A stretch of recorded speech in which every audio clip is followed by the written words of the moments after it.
Let's talk about Venice, the city with no roads. Yes, really none. Not a single street for cars, buses, or even bicycles. If you're picturing a city map, erase all the gray lines and replace them with blue. In Venice, the only roads you'll find are made of water, winding through the city like a living, breathing maze. That's not just a fun fact, it's the city's entire personality. The absence of roads shapes everything here. How people move, how goods are delivered, even how neighbors greet each other. Instead of the rumble of engines, you hear the gentle splash of oars and the echo of voices bouncing off ancient stone walls. Imagine the city planner. Let's build on a swamp, skip the roads, and use water for everything. Everyone thought it was crazy, but centuries later it works. Venice was founded by people fleeing invaders who decided the best defense was to live where no army could follow, right in the middle of a lagoon. They drove wooden piles deep into the mud, built platforms, and then stacked stone on top. The result? A city that floats in a way, and has survived for over 1,000 years. Venice looked at the wheel and said, "No thanks, we'll take boats." Here, the gondola isn't just a tourist attraction, it's a symbol of the city's ingenuity. Water taxis, vaporettos, and private boats weave through the canals, each with its own rhythm and purpose. The city's relationship with water is both practical and poetic, a dance that's been going on for centuries. Here, moving a sofa means a boat and 4 friends. Ambulance, boat, fire truck, boat with a siren echoing off the canals. Even the police have their own speedboats zipping through the waterways to keep the peace. Deliveries, weddings, funerals, if it happens in Venice, it happens on water. Imagine the logistics. Every single thing that enters or leaves the city must do so by boat, from groceries to grand pianos. Even garbage collection is by boat. It's a floating society. Atlantis with more pigeons and espresso. Every morning you'll see the garbage boats making their rounds, collecting bags from doorsteps perched right above the water. The city's rhythm is set by the tides, the weather, and the constant movement of boats. It's a place where the ordinary becomes extraordinary, simply because of the setting. Even going to school or getting your mail is an adventure. Children hop onto special school boats, and the postman delivers letters by water, waving to neighbors as he glides past. Life here is a series of small journeys, each one a reminder that Venice is unlike anywhere else. The canals are your streets, bridges your intersections, and the sound of water is your daily soundtrack. Instead of traffic lights, you have the gentle sway of boats waiting their turn under low stone arches. The city's pace is slower, more deliberate, shaped by the flow of the tides and the skill of its boatmen. You stop seeing it as a gimmick. It's just life, built on water, wood, and stubbornness. The wooden poles that hold up the city are centuries old, yet they still do their job, a testament to Venetian resilience. Every home, every shop, every church is a small miracle of engineering and determination. Venice defies logic, a beautiful, sinking masterpiece of poor planning that somehow became one of the world's wonders. The city faces constant challenges, rising tides, crumbling foundations, and the ever-present threat of flooding, yet it endures, drawing millions of visitors who marvel at its improbable existence. Living here, you accept the absurdity. The city's party trick becomes your daily commute. You learn to time your errands with the tides, to hop from boat to bridge to alleyway, and to laugh when a detour means a scenic ride instead of a traffic jam. The world is water, and you learn to love it.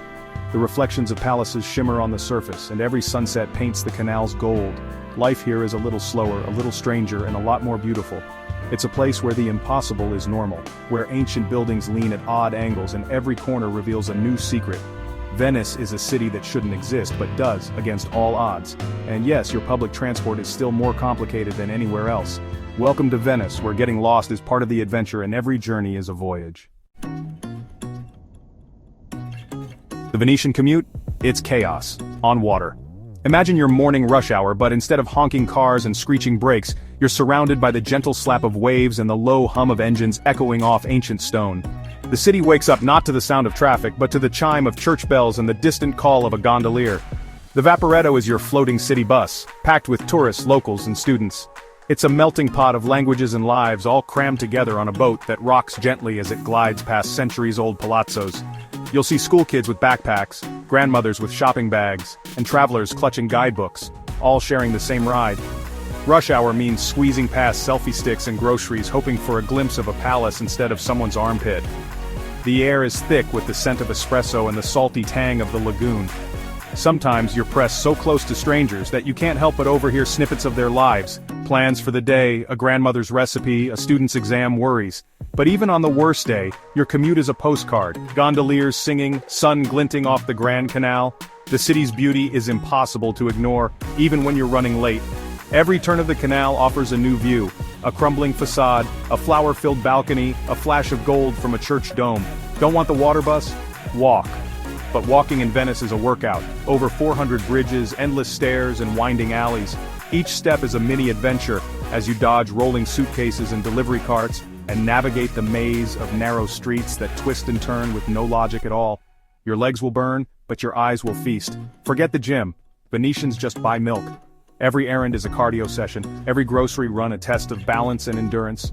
Locals have mastered the art of carrying everything from crates of vegetables to wobbly cakes over bridges and through crowds, all with a casual grace. Getting lost is inevitable. GPS gives up, your blue dot floats in a building, and you stumble into hidden bakeries and secret courtyards. The city seems to play tricks on you, leading you down a dead end, only to reveal a tiny shop selling the best cannoli you've ever tasted, or a sun-dappled square where locals sip coffee in peace. Locals know, getting lost is how you find the real city. The best discoveries happen when you stop trying to follow the map and just let Venice guide you. You'll find yourself in quiet corners, far from the crowds, where laundry flutters overhead, and the only sound is your footsteps on ancient stones. The commute is a journey, sometimes frustrating, always unforgettable.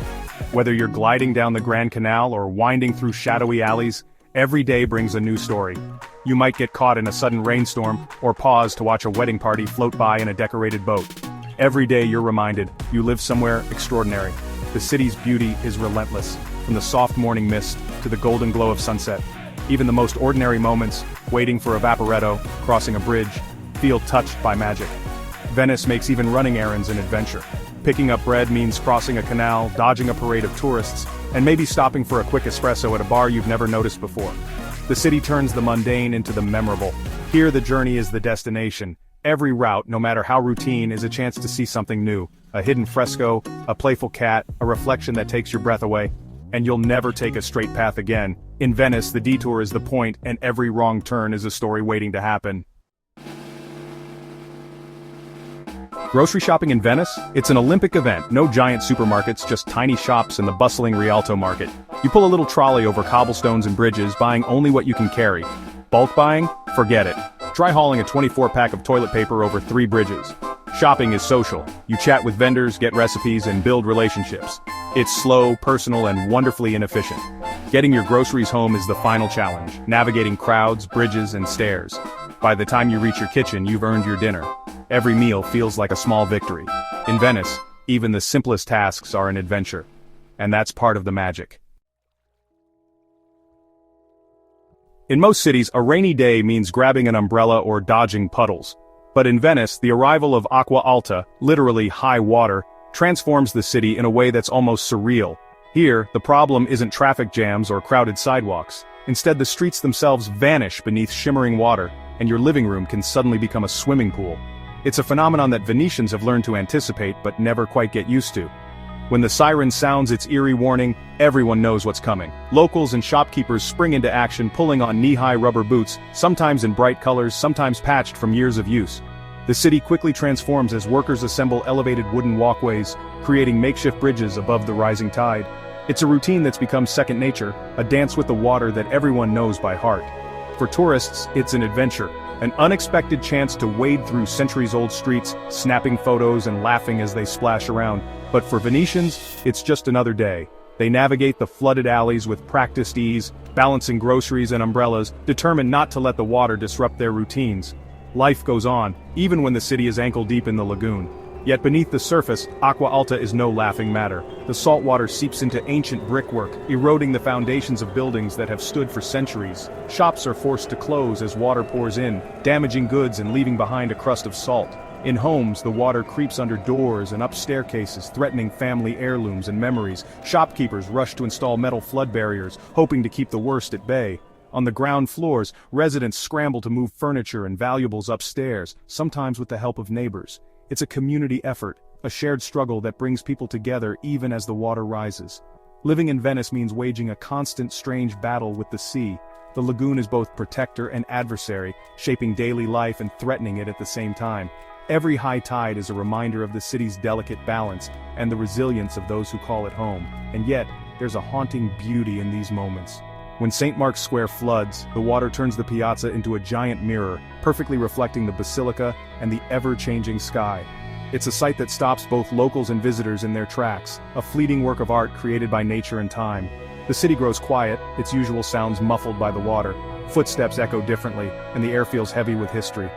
In these serene, flooded moments, Venice seems to belong more to the sea than to the land, a city suspended between worlds. Acqua Alta is both a curse and a spectacle. Crowds gather to photograph the drama, capturing scenes that look straight out of a fairy tale. But for those who live here, it's also a reminder of the price paid for calling such a magical place home. In the face of rising water, Venetians adapt and endure. Neighbors help each other, strangers share a laugh, and sometimes everyone pauses to marvel at the city's resilience and beauty. It's a testament to the spirit of Venice, a place where even adversity is met with grace. There's a certain magic to it all. The city glows under streetlights reflected in the water, and the flood becomes part of Venice's endless romance, a story that's retold with every high tide. In Venice, even floods are woven into the fabric of wonder. It's the cost and the privilege of living in a place unlike anywhere else on Earth. If the water doesn't get you, the tourists will. In summer, Venice becomes a slow-moving river of selfie-takers and lost wanderers. Locals dodge crowds, master shortcuts, and weave through the chaos like pros. It's a daily game of Frogger, except you're dodging backpacks, not cars. Tourists can be infuriating, but they're the city's lifeblood. And when you see their awe at the Grand Canal, you remember why you stay. You live in the postcard, they just visit. Venice is romantic, until you have to do laundry. No cars, no easy laundromats. You haul your clothes over bridges or hang them out to dry between buildings. Laundry lines are everywhere, a real-life sign that people actually live here. The city's beauty hides daily struggles, no AC, damp walls, and constant battles with humidity. Romance here is less about gondola rides, more about loving the city despite its flaws. It's finding beauty in laundry lines and crumbling plaster. The real romance is stubborn, practical, and deeply human. Venice demands effort, but rewards you with moments of breathtaking beauty. The magic is in the everyday. That's the true love story. Gondoliers, the icons of Venice, are more than striped shirts and serenades. Becoming one is tough special school, exams, and mastering a 36-foot boat with one oar. They're entrepreneurs maintaining handcrafted gondolas and switching languages for tourists. Singing? Sometimes. More often they're on their phones or debating dock spots. There's a secret world, their own slang, social codes, and favorite hangouts. They're living historians, sharing city secrets and ghost stories. Gondoliers are the soul of the canals, skilled, proud, and essential. Next time you see one, look past the costume. They're not just a tourist attraction, they're Venice's heartbeat. The city glides because of them. Most tourists see only the highlights, St. Mark's, Rialto, the Grand Canal, but the real Venice is just a street away. Quiet squares, local bars, and artisan workshops. Get lost, and you'll find kids playing soccer, neighbors chatting, and the smell of fresh bread. The heart of Venice beats in its neighborhoods, not its monuments. It's a living city, full of stories and community. The magic isn't in the postcards, it's in the hidden corners. Take a wrong turn, and you'll find the real Venice. That's where the city truly comes alive. So why stay in Venice with its floods, crowds, and daily hassles? Because nowhere else feels like this. History isn't in museums, it's under your feet. The absence of cars brings a rare peace, broken only by bells and water. Life here is hard, so people rely on each other. Neighbors become friends, community is real. Venice forces you to slow down, to notice, to connect. It's a city of villages, each with its own soul. Living here is an act of love, a choice to embrace beauty and challenge. You accept the chaos for the privilege of waking up in Venice. The city asks a lot, but gives back something priceless, a life less ordinary. That's why we stay.